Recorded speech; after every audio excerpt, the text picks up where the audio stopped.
Welcome to AK TV news. నిజం నిప్పు లాంటిది.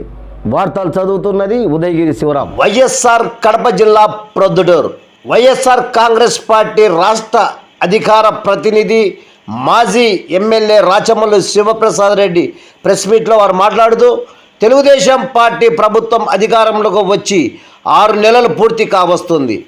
6 నెలల కాలంలో ఈ ప్రభుత్వం చేసిన తప్పులు చాలా ఉన్నాయి.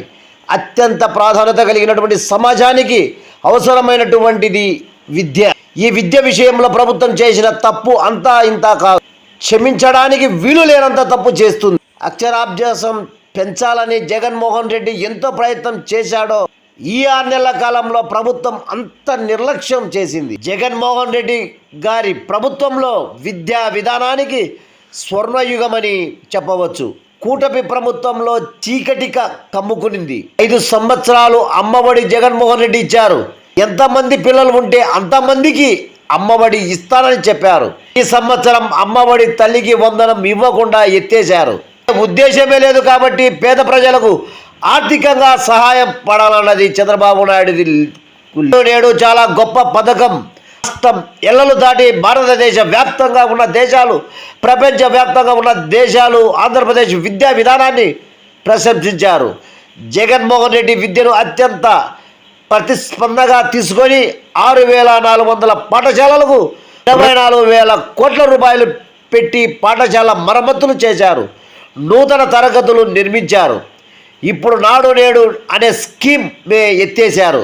ప్రభుత్వంలో 8, 9, 10 తరగతుల పిల్లలకు ట్యాబులు ఇస్తా ఉన్నారు. జగన్మోహన్ రెడ్డి ఇంగ్లీష్ మీడియం ప్రవేశపెడితే కూటమి ప్రభుత్వం వచ్చాక ఇంగ్లీష్ మీడియం రద్దు చేయడం పిల్లలకు మీ ప్రభుత్వం శాపంలాగా మారిందని వారు తెలిపారు. అందరికీ నమస్కారం. టీడీపీ ప్రభుత్వాన్ని ఏర్పాటు చేసిన తర్వాత కూటమిగా ఏర్పడి జనసేన, బీజేపీ 6 నెలలు పూర్తిగా వస్తూ ఉంది. ఈ 6 నెలల కాలంలో ఈ ప్రభుత్వం చేసిన తప్పులు చాలా ఉన్నాయి. చాలా తప్పులు చేసింది. అందులో అత్యంత ప్రాధాన్యత కలిగిన సమాజానికి అవసరమైనటువంటి ముఖ్యమైన అంశం విద్య, చదువు. ఈ చదువు విషయంలో ఈ ప్రభుత్వం చేసిన తప్పు అంతా ఇంత కాదు. క్షమించడానికి వీలు లేనంత తప్పులు చేస్తూ ఉంది విద్య విషయంలో ఈ ప్రభుత్వం. ఈ రాష్ట్రంలో విద్యా విధానాన్ని పూర్తిగా అటకెక్కిచ్చేసింది, నిర్వీర్యం చేసి పారేసింది. ఈ 6 నెలల కాలంలో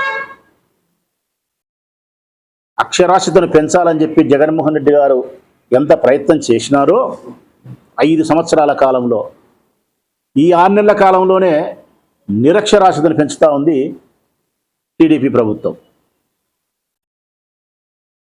జగన్మోహన్ రెడ్డి గారు ఏమేమైతే విద్య కోసం నూతన విధి విధానాలను ప్రవేశపెట్టినాడో, కొత్త సంస్కరణల ద్వారా ఈ రాష్ట్రాన్ని విద్యా విధానంలో అగ్రస్థానంలో ఉంచాలని ప్రయత్నం చేసిన మాట ఎంత నిజమో, చంద్రబాబు నాయుడు గారి ప్రభుత్వం విద్యా విధానానికి ఏమాత్రం ప్రాముఖ్యతనివ్వకుండా పూర్తిగా నిర్వీర్యం చేసింది, అశ్రద్ధ చేసింది. ఒక్కసారి ప్రజలను గమనించమని కోరుతా ఉన్నా, ప్రభుత్వం సరిచేసుకోమని విజ్ఞప్తి చేస్తూ ఉన్నా. చేసిన తప్పును సరిచేసుకోమని. నాటికి నేటికి ఉండే వ్యత్యాసాన్ని చూడమంటున్నా. జగన్మోహన్ రెడ్డి గారి ప్రభుత్వంలో విద్యా విధానానికి స్వర్ణయుగం అని చెప్పచ్చు. చంద్రబాబు నాయుడు గారి నేటి ప్రభుత్వంలో విద్యా విధానానికి చీకటి రోజులు అని చెప్పచ్చు. చీకటి రోజులేవి. ఆనాడు జగన్మోహన్ రెడ్డి గారు అత్యంత ప్రతిష్టాత్మకంగా తీసుకునే పథకం అమ్మఒడి. ఒక అమ్మఒడి ద్వారా నిరక్షరాస్యతను నిర్మూలించవచ్చు. పేద మధ్యతరగతి కుటుంబాలలో పిల్లలను బడికి పంపకుండా పనికి పంపుతున్నారు. వారి జీవనం కోసం ఆ పరిస్థితి నుంచి బయటికి తీసుకురావాలంటే ఆ తల్లికి మనం ఆర్థికంగా సహాయాన్ని అందించగలిగితే బిడ్డను బడికి పంపుతుంది. తద్వారా నిరక్షరాస్యతను పూర్తిగా మనం నిర్మూలించవచ్చని చెప్పి జగన్మోహన్ రెడ్డి గారు భావించి అమ్మఒడి ఇస్తే 5 సంవత్సరాలు ఇచ్చినాడు. గెలిచిన మరో వెంటనే ఇచ్చినాడు. వీళ్ళు ఒకరికి కాదు మేము పిల్లలకి ఇచ్చేది, ఎంతమంది పిల్లలు ఉంటే అంతమంది పిల్లలకి ఇస్తామని చెప్పినారు అమ్మఒడి. దానికి తల్లికి వందనం అని పేరు మార్చినారు. ఏదన్నా పేరు పెట్టుకోలే, ఏ పేరైతే ఏముంది, ప్రజలకు ప్రయోజనం చేకూర్చడమే ప్రాధాన్యత. తల్లికి వందనం అని పేరు పెట్టి ఎంతమంది పిల్లలు ఉంటే అంతమందికి ఇస్తాము. ఇంకా మీ పిల్లలు మీరు కనండి, నేను డబ్బులు ఇస్తానని చెప్పినాడు చంద్రబాబు నాయుడు గారు. ఎంతమంది పిల్లలు ఉంటే అంతమందికి ఇచ్చే మాట దేవుడు ఎరుగు. జగన్మోహన్ రెడ్డి ఇచ్చిన ఇంటికి ఒక పిల్లవానికి పిల్లకు కూడా అమ్మఒడి పథకాన్ని తల్లికి వందనం పేరుతో ఇవ్వకుండా ఈ సంవత్సరం ఎత్తేసినారు. ఇది ఎంత పెద్ద తప్పిదం. రొటీన్గా ప్రతి సంవత్సరం ఇచ్చే నీకు ఏమైతే డేటా ఉంటుందో ఆ ప్రకారం ఇచ్చేయచ్చు. సరికొత్తగాను ఇన్ఫర్మేషన్ తీసుకోవాల్సిన అవసరం ఏముంది? ఏమీ లేదు. ఇద్దరికి ఇవ్వాలా, ముగ్గురికి ఇవ్వాలంటే సరికొత్త ఇన్ఫర్మేషన్ కావాలా? ఒకరికి ఇచ్చేదానికి ఏముంది? జగన్మోహన్ రెడ్డి ఇచ్చినటువంటి లిస్టే ఉంది. ఆ లిస్టు ప్రకారం వాళ్ళ అకౌంట్లోకి డబ్బులు పోతుంది. అంటే నీకు ఇచ్చే ఉద్దేశం లేదు. పేద ప్రజలకు ఆర్థికంగా సహాయపడాలనే మంచి బుద్ధి నీకు లేదు. ఈ రాష్ట్రంలో అక్షరాస్యతను పెంచాలా, బడుగు బలహీన పేదరిక వర్గాలు కూడా చదువుకొని ఉన్నత శిఖరాలను అధిరోహించాలనేటువంటి మంచి మనస్సు చంద్రబాబు నాయుడు గారికి లేదు. బీదోళ్ళ పిల్లలు, బలహీనుల పిల్లలు చదివితేవి చదవకుంటే ఏముంది అనే మనస్తత్వం నేను ఏ విధంగా చెప్పగలుగుతానంటే, నువ్వు ఎస్సీ కులస్తులు పట్టుకొని ఎవరైనా ఎస్సీ కులంలో పుట్టాలని కోరుకుంటారని మాట్లాడిన మనిషివి నువ్వు. అంతకంటే ఆత్మగౌరవానికి భంగం కలిగించే పరిస్థితి ఏముంటుంది? మరి ఎస్సీ కులంలో పుట్టాలని ఎవరైనా కోరుకుంటారనుకునే నీవు ఆ ఎస్సీ పిల్లలు చదవాలని నువ్వు కోరుకుంటావా? వాళ్ళు చదువుకొని కలెక్టర్ కావాలా, ఇంజనీర్ కావాలా, డాక్టర్ కావాలా నువ్వు అనుకుంటావా? అందుకే ఇయ్యలే. నాడు నేడు ఇది ఎంత గొప్ప పథకము. రాష్ట్రం కాదు, రాష్ట్రం ఎల్లలు దాటి భారతదేశ వ్యాప్తంగా ఉండబడిన రాష్ట్రాలే కాకుండా ప్రపంచ దేశాల్లో చాలా దేశాలు కూడా మన ఆంధ్రప్రదేశ్ రాష్ట్ర విద్యా విధానం జగన్మోహన్ రెడ్డి గొప్పతనాన్ని ప్రశంసించి అనుకరించే ప్రయత్నం చేసినాయి. నాడు నేడు స్వాతంత్రం వచ్చిన నాటి నుంచి మన రాష్ట్రంలో ప్రభుత్వ పాఠశాలలు పశువుల దొడ్లుగా ఉన్నాయి, పశువుల పాకల్లాగా ఉన్నాయి. తరగతి గదులు సక్రమంగా లేవు, గాలి లేదు, ఆ రూముకు వెలుతురు లేదు, త్రాగడానికి నీరు లేదు, పిల్లలకు టాయిలెట్స్ లేవు, ప్లే గ్రౌండ్ లేదు, మంచి బల్లలు లేవు, మంచి బ్లాక్ బోర్డు లేదు, మంచి పుస్తకాలు లేవు, మంచి బట్టలు లేవు, మంచి వైద్యం లేదు. స్వాతంత్రం వచ్చిన నాటి నుంచి నేను చిన్నప్పుడు చదువుకునేప్పటి నుంచి ఇప్పటి వరకు అట్టే ఉన్నాయి. ఒక్క ప్రొద్దుటూరు నియోజకవర్గాన్ని పరిగణలోకి తీసుకుంటే చంద్రబాబు నాయుడు జీవితం అంతా కలిపినా కూడా ఒక్క ప్రభుత్వ పాఠశాలకు ₹1,00,000 ఇవ్వలే ప్రభుత్వ గ్రాంట్. దీన్ని జగన్మోహన్ రెడ్డి గారు అత్యంత ప్రతిష్టాత్మకంగా తీసుకొని నాడు నేడు అనే స్కీమ్ ద్వారా ఈ రాష్ట్రంలో ఉండబడినటువంటి 6,400 పాఠశాలలకు 24,000 కోట్ల రూపాయలు పెట్టి పాఠశాలలకు మరమ్మతులు చేసినాడు. నూతన తరగతి గదులను కట్టించినాడు. క్లాస్ రూమ్లోకి మంచి మంచి బల్లలు తెప్పించినారు, బ్లాక్ బోర్డులు మార్చగలిగినారు, డిజిటల్ ఎడ్యుకేషన్ తీసుకురాగలిగినారు, టాయిలెట్స్ కొత్తవి తీసుకురాగలిగినారు, ప్లే గ్రౌండ్ చాలా చోట్ల ఏర్పాటు చేయగలిగినారు. ఇప్పుడు ఎత్తేసినారు. ఇప్పుడు నాడు నేడు అనే స్కీమే లేదు. కూటమి ప్రభుత్వం ఏర్పడిన తర్వాత ఈ రాష్ట్రంలో నాడు నేడు విద్యా విధానంలో లేదు. ఏ పాఠశాలకు కూడా ₹1,00,000 కూడా ఈ 6 నెలల కాలంలో కేటాయించినది లేదు. దీని తర్వాత 8, 9, 10 పిల్లలకు ట్యాబులు ఇస్తున్నారు. 8, 9, 10 పిల్లలకు 8వ తరగతి 7వ తరగతిలో ఉండే పిల్లలు 8లోకి వస్తానే వాళ్ళకు రాష్ట్ర వ్యాప్తంగా పిల్లలందరికీ ప్రభుత్వమే చాలా అద్భుతమైనటువంటి కంపెనీకి సంబంధించిన ట్యాబులు ఇస్తూ ఉన్నారు. ఎమ్మెల్యేగా ఆనాడు నేనే పంచిన చాలాసార్లు. ఇప్పుడు ఈ సంవత్సరం 8వ తరగతిలోకి వచ్చినా కానీ పిల్లలకు ట్యాబులు లేవు, ఏమీ లేవు. ట్యాబుల గురించి అసలు ప్రస్తావనే లేదు ఈ కూటమి ప్రభుత్వం. ఇచ్చే ఆలోచన లేదు, ఇస్తానమా ఇయ్యలేదని చెప్పే పరిస్థితి లేదు. దానికి తిలోదకమే ఇచ్చినారు. ఇంగ్లీష్ మీడియం ప్రవేశపెట్టాడు జగన్మోహన్ రెడ్డి గారు. ఇది అందరికీ నచ్చింది, చంద్రబాబు నాయుడు తప్ప. అందరికీ నచ్చింది రాష్ట్రమంతా. తెలుగు మీడియం కాదని చెప్పలే మేము. తెలుగు భాష గొప్పది, చాలా ఇష్టం నాకు తెలుగు భాష. తెలుగు భాషను ప్రేమిస్తాం, తెలుగులోనే మాట్లాడతాం. కానీ ఇంగ్లీష్ రాకపోతే ప్రపంచాన్ని జయించగలుగుతాడా మన పిల్లలు? ఇతర దేశాలకు పోగలుగుతారా? ప్రతి అక్షరం ఇంగ్లీష్లో ఉంటుంది విద్యా విధానంలో. ఇంగ్లీషే రాకపోతే ఏం చదువుకోగలుగుతాడు? ఏ దేశానికి పోగలుగుతాడు? నా పిల్లలు, జగన్మోహన్ రెడ్డి పిల్లలు, చంద్రబాబు నాయుడు పిల్లలు మాత్రం లండన్లోనూ ఇంగ్లీష్ చదువుతారు, అమెరికాలో ఇంగ్లీష్ చదువుతారు. కానీ బడుగు బలహీన వర్గాలకు సంబంధించిన పేదరిక పిల్లలు మాత్రం ఇంగ్లీష్ రాకూడదు. ఇది చంద్రబాబు నాయుడు చెప్పేది. దీనివలన విద్యా విధానంలో వాళ్ళు వెనక్కి పడతారు. ఆ సిస్టమ్ ఉండకూడదని చెప్పి ఇంగ్లీష్ మీడియాన్ని ప్రవేశపెడితే జగన్మోహన్ రెడ్డి గారు ఈ కూటమి ప్రభుత్వం ఏర్పడిన తర్వాత ఇంగ్లీష్ మీడియాన్ని రద్దు చేసినారు. ఇది ఘోరమైన తప్పిదం. నేను చెప్తా ఉన్నా, పిల్లలకు మీరు శాపమై ఉండారు. ఈ విషయంలో మాత్రం పిల్లలకు మీరు శాపమై పరిగణించినారు మీ కూటమి ప్రభుత్వం. పిల్లలకు ఎంత అన్యాయం చేయాలనో, వాళ్ళ భవిష్యత్తుకు ఎంత మీరు అంధకారం చేయాలనో ఇంగ్లీష్ మీడియాన్ని రద్దు చేసి అంత అంధకారం చేసినారు. టోఫెల్ విధానం పెట్టాడు జగన్మోహన్ రెడ్డి, దాన్ని రద్దు చేసినారు.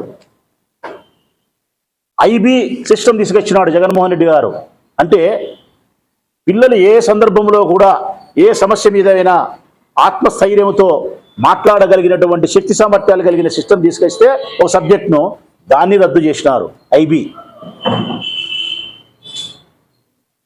అన్నిటికంటే అవసరమైంది మన పిల్లలకు సెంట్రల్ సిలబస్.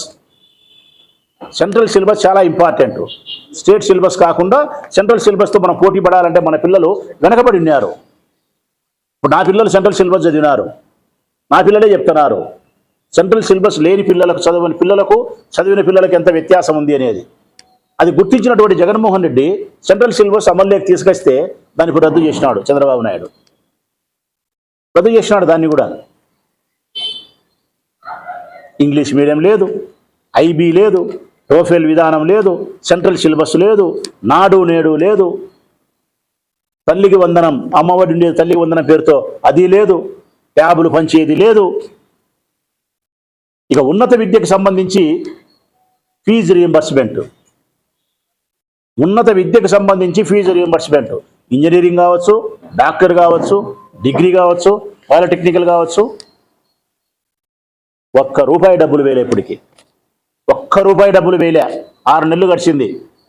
ఎన్నికల కంటే ముందు ఎలక్షన్ కమిషన్ ఎన్నికల కోడ్ అమలులోకి వచ్చినప్పటి నుంచి ఆగిపోయిన డబ్బులు, ఇప్పుడు వేయాల్సిన డబ్బులు అన్నీ స్టాప్. ₹1. అంతకుముందు జగన్మోహన్ రెడ్డి గారు విధిగా తల్లి అకౌంట్కి వేసేవాడు డబ్బులు. తల్లిదండ్రులు పోయి కాలేజీలో ఫీజు కట్టేవాళ్ళు. నువ్వు తల్లి అకౌంట్ కన్నా వేయి, లేదంటే కాలేజీ అకౌంట్ కన్నా డబ్బులు వేయి. ఫీజు రియంబర్స్మెంట్ నువ్వు చెల్లించకపోవడం వలన హాల్ టికెట్ ఇవ్వడం లే. గ్రాడ్యుయేషన్ పూర్తయిన వాళ్ళకు ఉద్యోగానికి పోవాలంటే సర్టిఫికెట్లు ఇవ్వడం లే. కృష్ణా జిల్లాలో మొన్న ఒకరికి 250 మంది పిల్లలకు ఫీజు రియంబర్స్మెంట్ డబ్బు కట్టకపోతే పిల్లల తల్లిదండ్రులు పోయి కాలేజీకి బంగపోయి యాజమాన్యం కాళ్ళు కడుపులు పట్టుకొని వాళ్ళు హామీ పత్రం రాపిచ్చి, మేము డబ్బులు కడతాము, ఈ ప్రభుత్వం కట్టకుంటే మా పిల్లలకు హాల్ టికెట్ ఇవ్వండి అని చెప్పి హామీ పత్రాలు రాపిస్తే ఇది ఎక్కడన్నా ఉందా? ఫీజు రియంబర్స్మెంట్ పథకాన్ని అమలు పరచాల్సిన ప్రభుత్వం అమలు పరచకపోతే తల్లిదండ్రులు కాలేజీకి పోయి యాజమాన్యాన్ని కాళ్ళు పట్టుకొని హామీ పత్రాలు రాపిచ్చే విధానం అంటే ఇదేమన్నా ముందుకు పోయే వ్యవహారమేనా ఇది? ఉన్నత విద్య పూర్తిగా ఇబ్బంది అయిపోయింది. ప్రాథమిక విద్య అయితే నేను చెప్పిన ఈ కారణాల చేత పిల్లలకు బడికి పంపించే సంఖ్య తగ్గిపోయింది. జగన్మోహన్ రెడ్డి వచ్చినప్పుడు సంఖ్య విపరీతంగా పెరిగింది. అంటే అడ్మిషన్స్కు చోటు లేదు ప్రభుత్వ పాఠశాలల్లో. ఈరోజు ప్రభుత్వ పాఠశాలల్లో మీరు కావాల్సింటే చూసుకోండి, గణనీయంగా తగ్గిపోయింది సంఖ్య ఈ సంవత్సరం. నాకు తెలిసినంత వరకు దొరసానపల్లి స్కూల్లోనే సంఖ్య తగ్గిపోయింది, రామాపురం స్కూల్లోనే సంఖ్య తగ్గిపోయింది, నా చుట్టుపక్కల పరిధిలో నేను విచారించిన చోటనే సంఖ్య తగ్గిపోయింది. ఇవి కాకుండా పిల్లలకు పెట్టే భోజనం, నేను బడి పిల్లల దగ్గర పోయి విచారించుకున్న తర్వాత నేను మాట్లాడతానా, నేను అసత్యం మాట్లాడకూడదని చెప్పి మేము ప్రతిపక్షంలో ఉన్నప్పటికీ కూడా సహేతుకమైనటువంటి విమర్శలే చేయాలా, సత్య విమర్శలే మేము ప్రభుత్వానికి చెప్పాలా. నేను పిల్లలు విచారించుకొని చెప్తా ఉన్నా, ఈ కూటమి ప్రభుత్వం ఏర్పడిన తర్వాత ప్రభుత్వ పాఠశాలలు పెట్టే భోజనం ఒక్క పైసా కూడా బాగలేదు, ఒక్క పైసా కూడా బాగలేదు. పిల్లలు సక్రమంగా అన్నం తినడంలే, ఇళ్ళకు వచ్చి అన్నం తినే పరిస్థితి ఉంది. ఇంటి దగ్గర నుంచి క్యారియర్లు తీసుకుపోయే పిల్లలు ఉన్నారు. కారణం అన్నం బియ్యం. మీరు పప్పు వేస్తే అది పప్పో చారో సాంబారో అర్థం కావడంలే. అది పప్ప సాంబారా చారా అంటే పిల్లలు చెప్పలేకున్నారు. పోషక విలువలు కలిగిన ఆహారాన్ని జగన్మోహన్ రెడ్డి ఇచ్చినాడు పిల్లల కోసం. రాగి మాల్ట్ ఇచ్చినాడు, కోడిగుడ్లు ఇచ్చినారు, కోడిగుడ్ల పులుసు ఇచ్చినారు, పప్పుకూర ఆకు పెట్టి పప్పుకూర చేసినారు, చిక్కీలు ఇచ్చినారు. ఇప్పుడు లేవు, సాయంకాలం పూట 3 గంటలప్పుడు ఇచ్చే చిక్కీలు లేవు, రాగి మాల్ట్ లేదు, ఆకు పెట్టి పప్పుకూర లేదు, కోడిగుడ్ల పులుసు లేదు, బియ్యం బాగా వంట చేసే విధానం లేదు, కోడిగుడ్లు ఉడకబెట్టేది కూడా సక్రమంగా ఉడకబెట్టకుండా ఉన్నారు. లోపల పచ్చదొన కూడా ఉడకక నాసి రకమైనటువంటి అన్నాన్ని పిల్లలకు పెట్టి నాశనం చేస్తున్నారు వాళ్ళను, వాళ్ళ ఆరోగ్యాన్ని, వాళ్ళ మానసిక శక్తిని. ఇవన్నీ ప్రభుత్వం పరిగణలోకి తీసుకోవాల్సిన అవసరం ఉంది. ఈ నియోజకవర్గానికి సంబంధించిన మాజీ శాసనసభ సభ్యునిగా, నా నియోజకవర్గ ప్రజలకు సంబంధించిన ప్రతినిధిగా నేను ప్రశ్నిస్తూ ఉన్నా ఈ ప్రభుత్వాన్ని. విద్యా విధానాన్ని పూర్తిగా మీరు భ్రష్టు పట్టిస్తూ ఉన్నారు. వెంటనే మీరు కళ్ళు తెరచాలా. ఫీజు రియంబర్స్మెంట్ కాలేజీలకు ప్రతి రూపాయి మీరు చెల్లించాలా. కాలేజీ యాజమాన్యాలు కూడా పూర్తి ఆర్థికంగా చితికిపోయే పరిస్థితికి వచ్చినారు. వాళ్ళు డబ్బులు కట్టక కొన్నాళ్ళు పోతే వాళ్ళ ఐపీలు పెట్టే పరిస్థితి ఉన్నారు. కాలేజీ యాజమాన్యాలు ఐపీలు పెట్టే పరిస్థితి ఉన్నాయి. ఫీజు రియంబర్స్మెంట్ ద్వారా చెల్లించాల్సిన ప్రతి రూపాయి అన్ని కాలేజీలకు వెంటనే ఈ రాష్ట్ర ప్రభుత్వం చెల్లించాలా.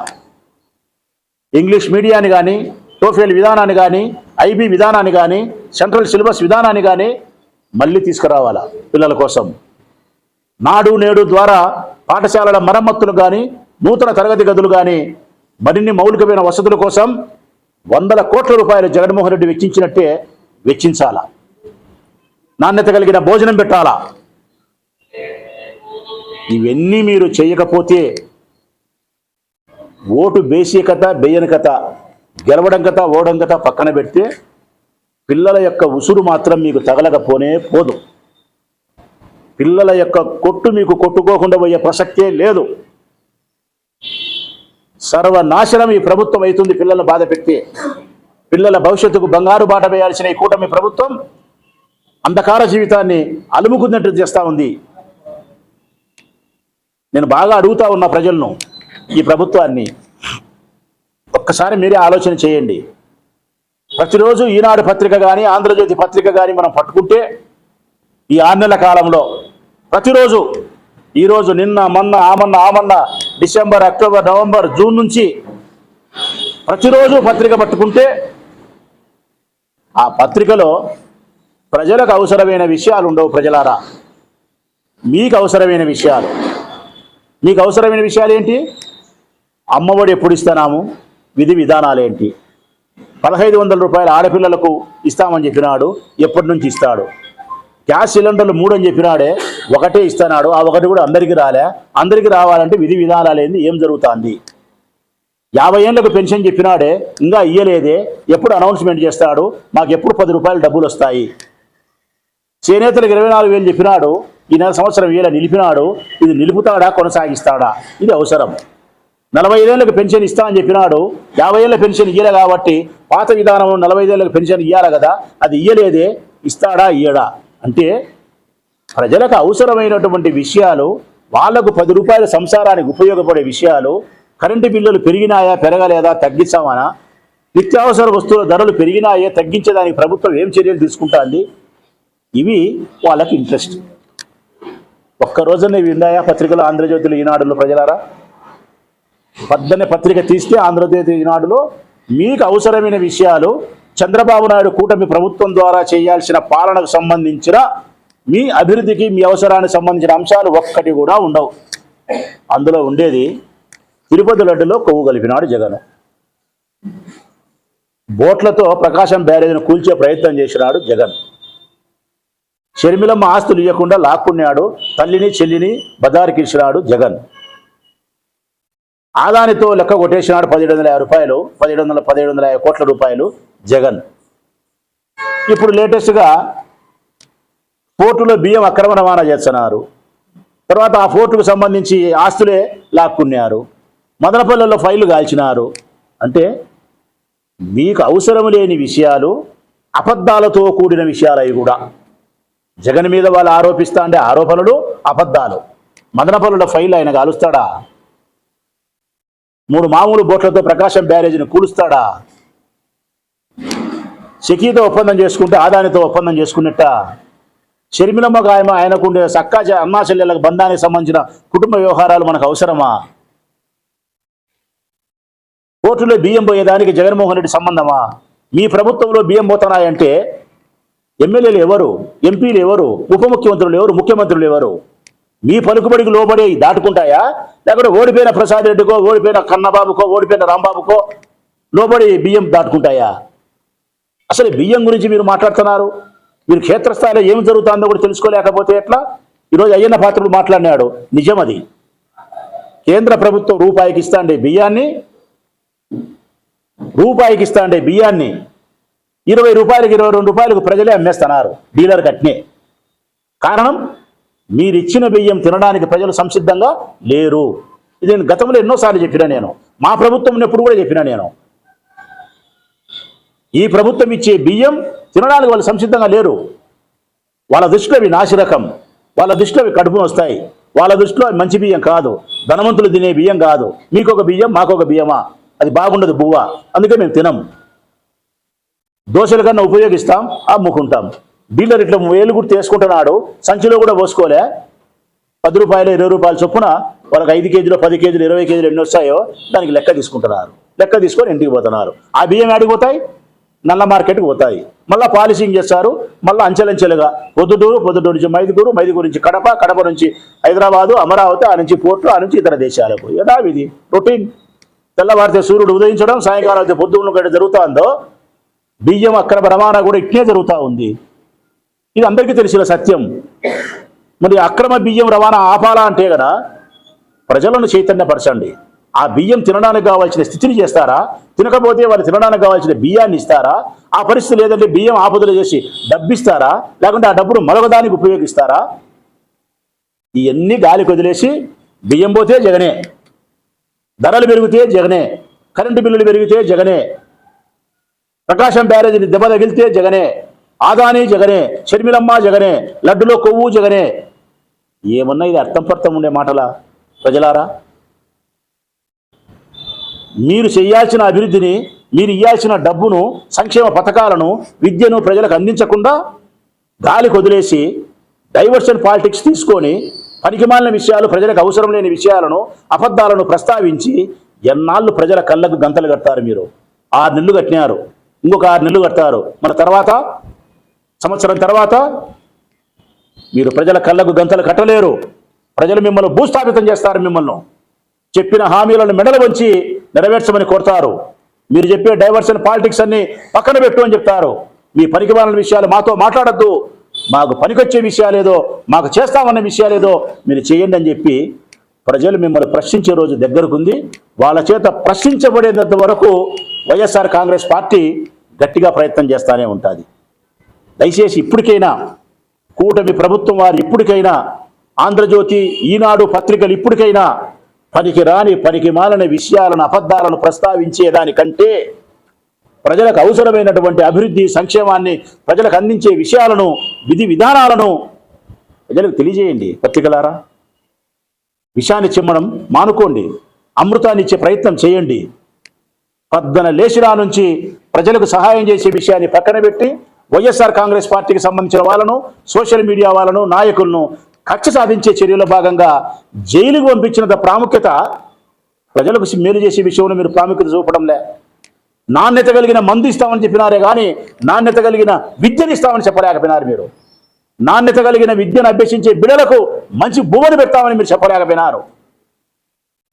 కావాల్సిన సిలబస్ను ప్రవేశపెడతామని చెప్పలేని మీరు కావాల్సిన బ్రాండ్లు మాత్రం ప్రవేశపెడతామని చెప్పినారు.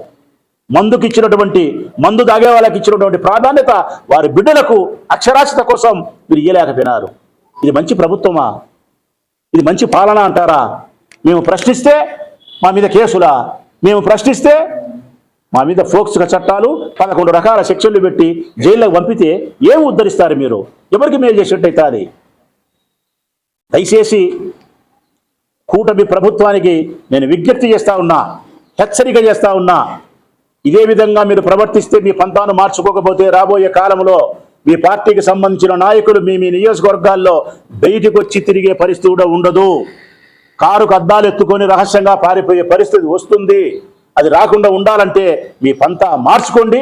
మొట్టమొదటి విద్యా విధానంలో మళ్ళీ జగన్మోహన్ రెడ్డి అమలు చేసినటువంటి అంశాలను పరిగణలోకి తీసుకోండి. First of all fee reimbursement వెంటనే చెల్లించాలని కోరుతా ఉన్నాం. లాస్ట్కు అన్ని యూనివర్సిటీలకు ఉండబడిన వీసీలు, వైస్ ఛాన్సలర్స్ నియామకం జరగలే. అన్ని ఇన్ఛార్జీలే.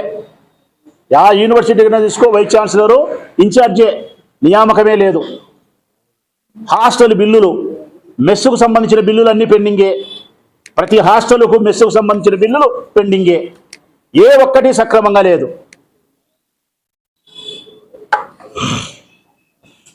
ఇలాంటి వార్తల కోసం చూస్తూనే ఉండండి మీ ఏకే టీవీ న్యూస్, నిజం నిప్పు లాంటిది.